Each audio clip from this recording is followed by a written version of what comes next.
I would have hated myself sitting there and watching an ASEAN session going on here on the stage. You saved me, I'm here. So I'm very happy to be here with everybody in ASEAN.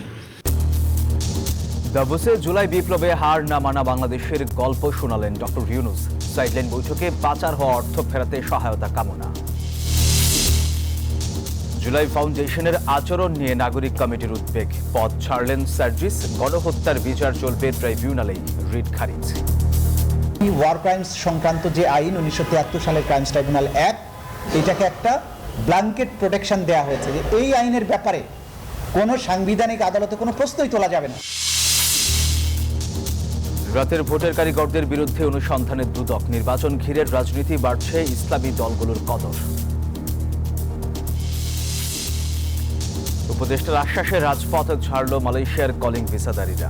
Medical institute শিক্ষার্থীদের দিনভর বিক্ষোভ, 7 দিনের ultimatum. 8 পণ্যে সরছে VAT. Brand ছাড়া অন্য পোশাকেও থাকছে না অতিরিক্ত কর। মূল্যস্ফীতির চাপে জনজীবনে স্বস্তি ফেরা নিয়ে সংশয় অর্থনীতিবিদদের।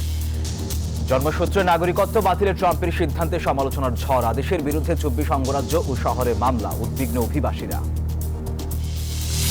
দর্শক, স্বাগত নিউজ 24 সংবাদে। আপনাদের সাথে আছি আমি সোহাগ বক্স। দেখছিলেন সংবাদ শিরোনাম, এবার বিস্তারিত।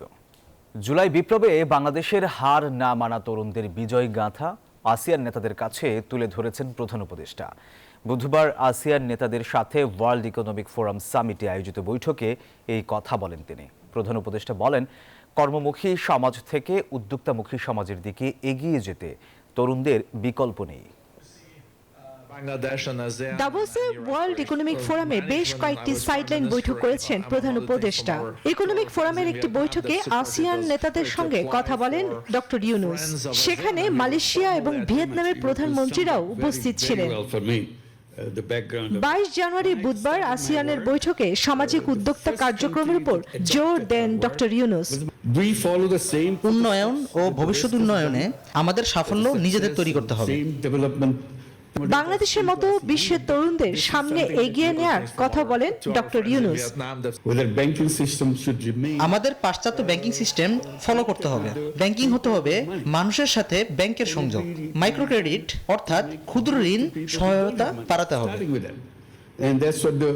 প্রধান উপদেষ্টা রোহিঙ্গা সংকট নিরসনের সমাধানে বাংলাদেশকে সহযোগিতার কথা আলোচনায় তুলে ধরেন। রোহিঙ্গা ইস্যুতে সবার সহযোগিতাও দরকার। সুইজারল্যান্ডের দাভোসে এ পর্যন্ত আলোচনায় বাংলাদেশের গণতান্ত্রিক পরিবর্তন, রাজনৈতিক সংস্কার, বিদেশি বিনিয়োগ ও আঞ্চলিক রাজনৈতিক ইস্যুগুলো আলোচনায় এসেছে।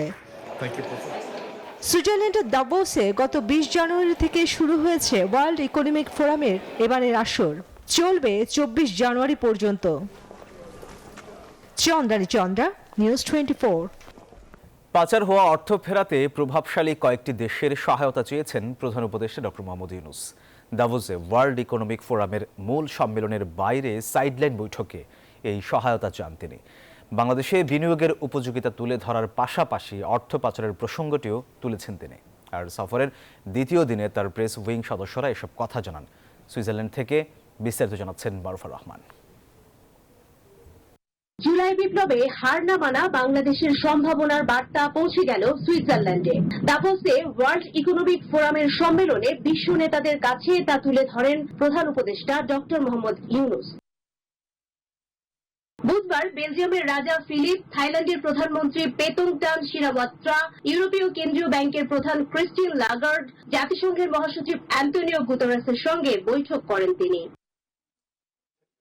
মূল সম্মেলনের বাইরেও বিভিন্ন দেশের প্রতিনিধিদের সাথে সাইডলাইন বৈঠক করেন প্রধান উপদেষ্টা। দুবাই সংস্কৃতি ও শিল্পকলা কর্তৃপক্ষের চেয়ারপারসনের সঙ্গেও বৈঠক হয়। সেখানে বাংলাদেশে অভ্যুত্থান, তরুণদের অবদানের কথা তুলে ধরেন প্রধান উপদেষ্টা। মূল আলোচনাটা ছিল যে কিভাবে বাংলাদেশের সাথে ওরা আরও নিবিড়ভাবে কাজ করতে পারে রোহিঙ্গা ক্রাইসিস নিয়ে। এবং আপনি জানেন যে বাংলাদেশ এই বছরই একটা বড় রকমের একটা রোহিঙ্গা নিয়ে একটা ইন্টারন্যাশনাল কনফারেন্স করতে যাচ্ছে এবং এই ইন্টারন্যাশনাল কনফারেন্সে UNHCRও থাকবে এবং তারা বলেছে যে তারা ফুললি কোঅপারেট করবে। জুলাই অভ্যুত্থানের পর বদলে যাওয়া বাংলাদেশকে ঢেলে সাজাতে প্রভাবশালী দেশগুলোর কাছে সহায়তা চান প্রধান উপদেষ্টা। জার্মানির ফেডারেল মন্ত্রী উলফ গ্রাইম স্মিথের সঙ্গে আলোচনায় পাচার হওয়া অর্থ ফেরাতে সহযোগিতা চান তিনি।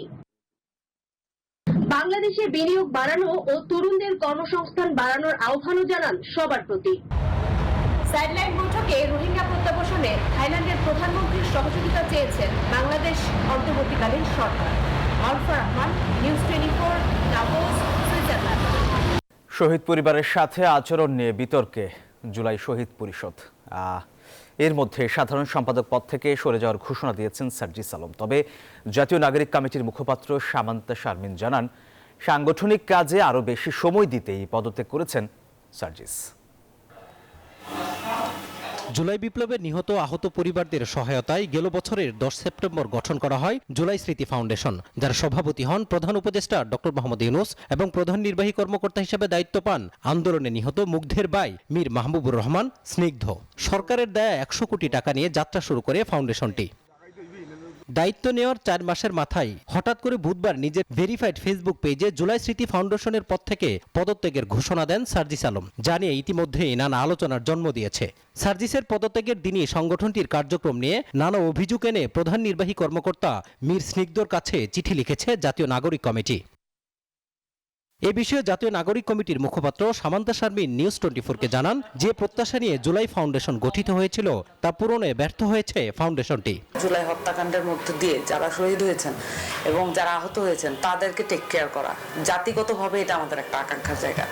আমরা যখন জুলাই ফাউন্ডেশনকে গঠিত হতে দেখি, সেটা আমাদের মনে একটা আশার সঞ্চার করেছে। এখানে যারা কাজ করবেন তারা তাদের স্বপ্রণোদিত মনোভাব এবং সেই সাথে তাদের যে কর্মতৎপরতা, সেটা মানে সর্বোচ্চ পরিমাণে তারা ব্যবহার করবেন। তো আমরা সেই জায়গায় কিছুটা হতাশ হয়েছি বলাই যায়। আমরা দেখতে পাচ্ছি তারা নিজেদেরকে সরকারি প্রতিষ্ঠান মনে করছেন এবং তারা তাদের যে সরকারি আমলাতান্ত্রিক জটিলতার কালচারের বাইরে তারা বেরোতে পারছেন না। আমরা মনে করি তাদের এই জায়গাটায় আমরা জবাবদিহিতা চাওয়ার মাধ্যমে তাদেরকে সাহায্য করছি।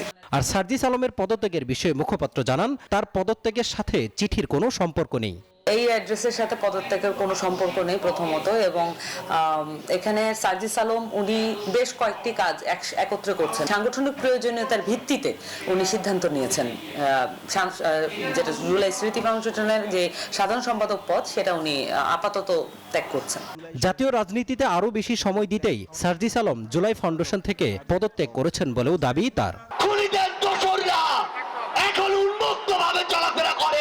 মাজহারুল ইসলাম, নিউজ 24, ঢাকা। জুলাই আগস্টে সংঘটিত গণহত্যার বিচার ট্রাইব্যুনালে করার এখতিয়ার চ্যালেঞ্জ করে সাবেক সেনা কর্মকর্তা জিয়াউল আহসানের করা আবেদন খারিজ করে দিয়েছেন ট্রাইব্যুনাল। ফলে এই বিচার কার্যক্রম চলতে কোনো বাধা নেই। শেখ হাসিনা এই মামলার প্রক্রিয়া, এই মামলার সাথে জড়িত ব্যক্তি এবং সাক্ষীদের ব্যাপারে উস্কানিমূলক এবং ঘৃণাসূচক বক্তব্য রেখে চলেছেন, যেটা এই মামলার তদন্তকে প্রভাবিত করতে পারে এবং এর মাধ্যমে তিনি এই বিচারটাকে বানচাল করার জন্য একটা অপচেষ্টায় লিপ্ত আছেন, যেটা আমাদের নজরে এসেছে। শেখ হাসিনার নিশি রাতের নির্বাচনের অনিয়ম খুঁজতে এবার মাঠে নামছে দুর্নীতি দমন কমিশন দুদক। বুধবার কমিশনের এই সিদ্ধান্তের কথা সাংবাদিকদের জানান দুদক মহাপরিচালক। তিনি জানান, অভিযোগ অনুসন্ধানের জন্য 5 সদস্যের টিম গঠন করা হয়েছে। তারা অভিযোগের বিষয়ে প্রতিবেদন দাখিল করবে, আর জড়িতরা কেউ ছাড় পাবে না বলে হুঁশিয়ারি সংস্থাটির।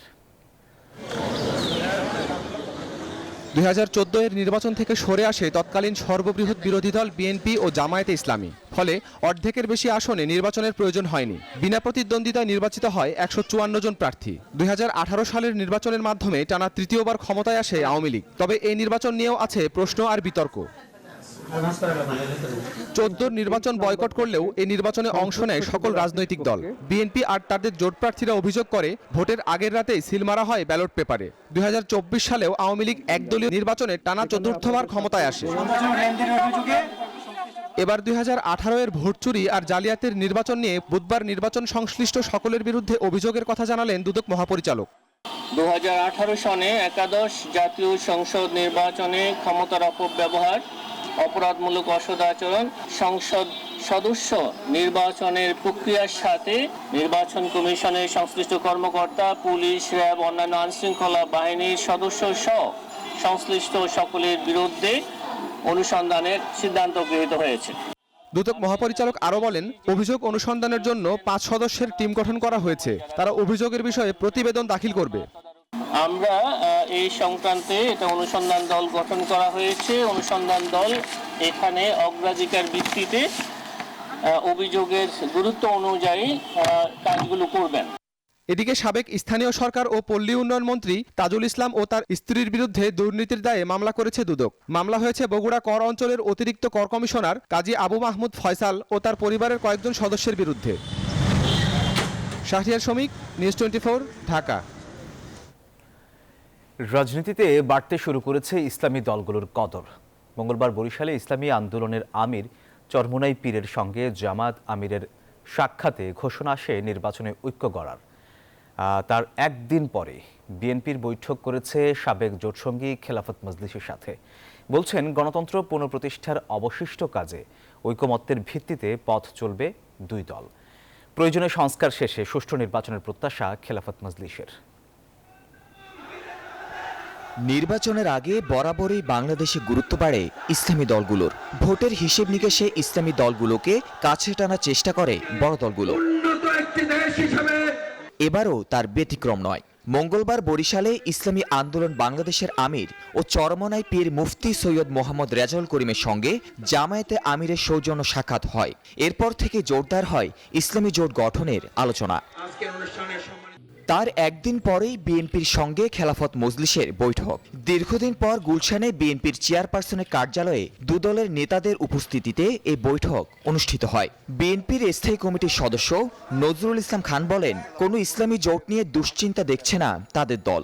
যারাই আন্দোলন সংগ্রামে যুক্ত ছিল তাদের সবাইকে সাথে নিয়ে আমরা একযোগে ঐক্যবদ্ধভাবে এই দেশের জনগণের কল্যাণ করার জন্য চেষ্টা করব।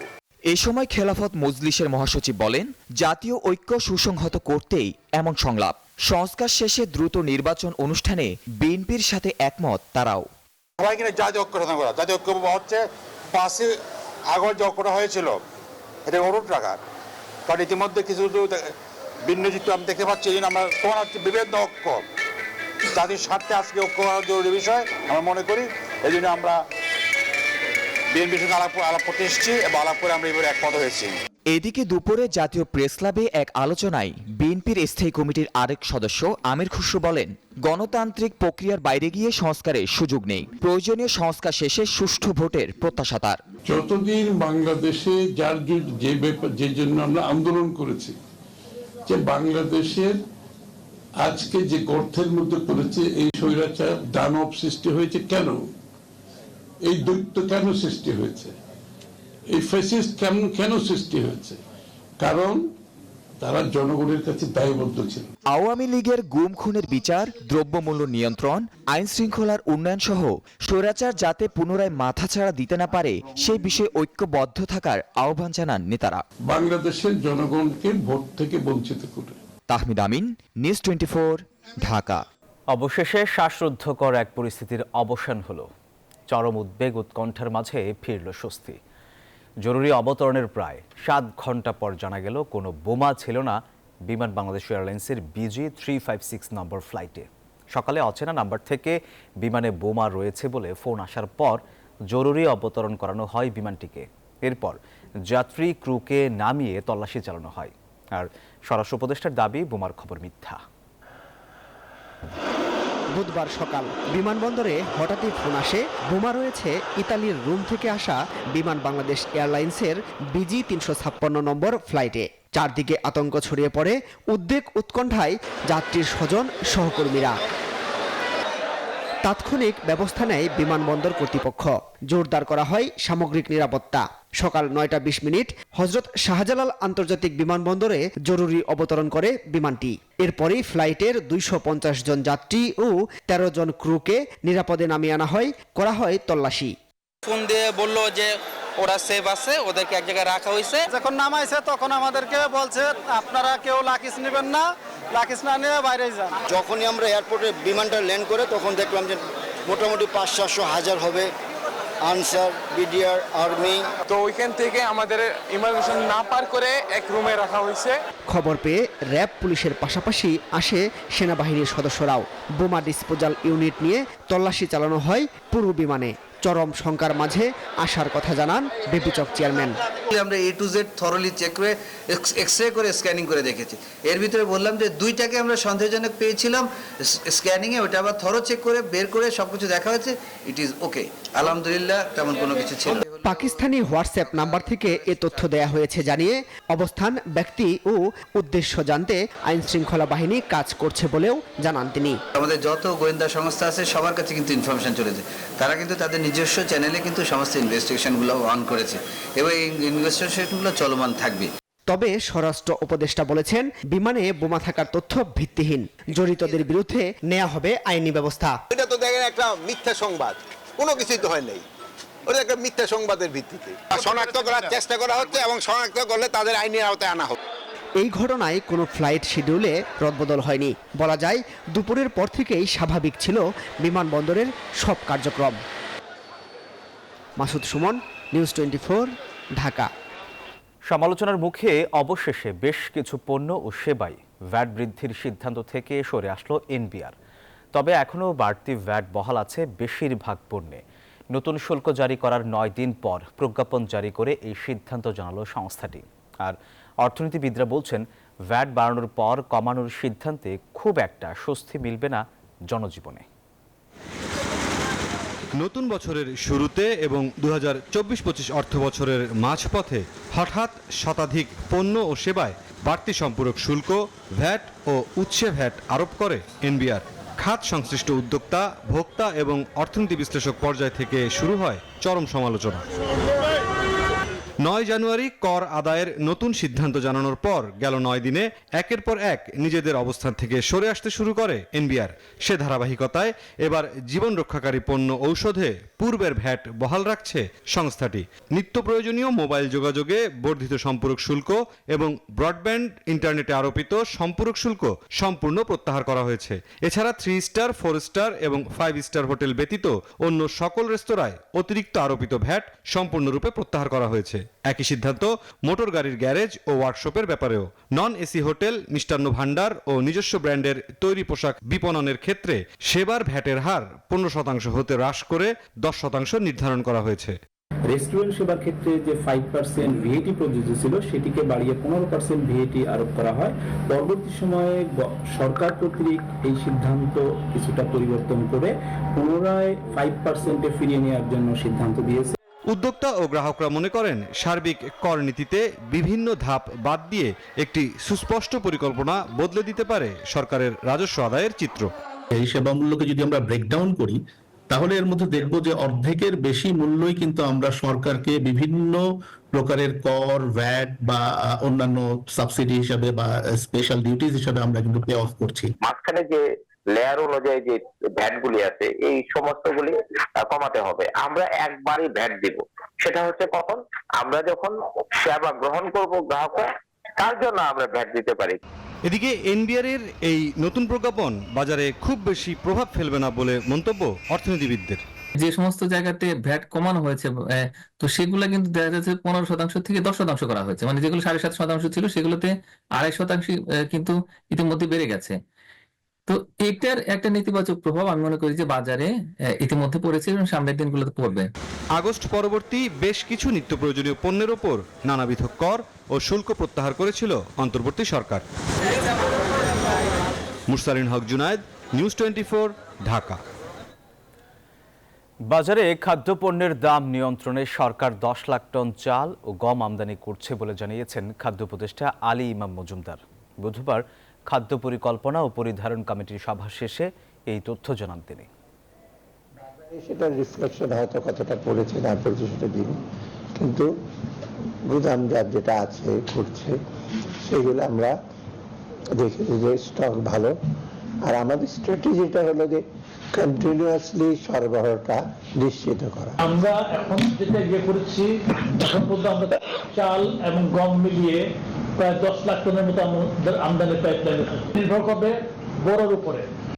এবার আন্তর্জাতিক প্রসঙ্গ। যুক্তরাষ্ট্রে জন্মসূত্রে নাগরিকত্ব পাওয়ার সুযোগ বাতিল করে প্রেসিডেন্ট ট্রাম্পের নেয়া সিদ্ধান্তে সমালোচনার ঝড় উঠেছে। খোদ মার্কিনিরাও ক্ষোভ জানাচ্ছেন। এই আদেশের বিরুদ্ধে 24 অঙ্গরাজ্য ও শহরে মামলা করেছেন ডেমোক্র্যাটরা। এমন সিদ্ধান্তে উদ্বিগ্ন যুক্তরাষ্ট্রে বসবাসরত ভিনদেশিরা, আর চিন্তার ভাঁজ অভিবাসী বাংলাদেশিদের কপালেও। যুক্তরাষ্ট্র থেকে আরিফুর রহমানের তথ্যচিত্রের ডেস্ক রিপোর্ট।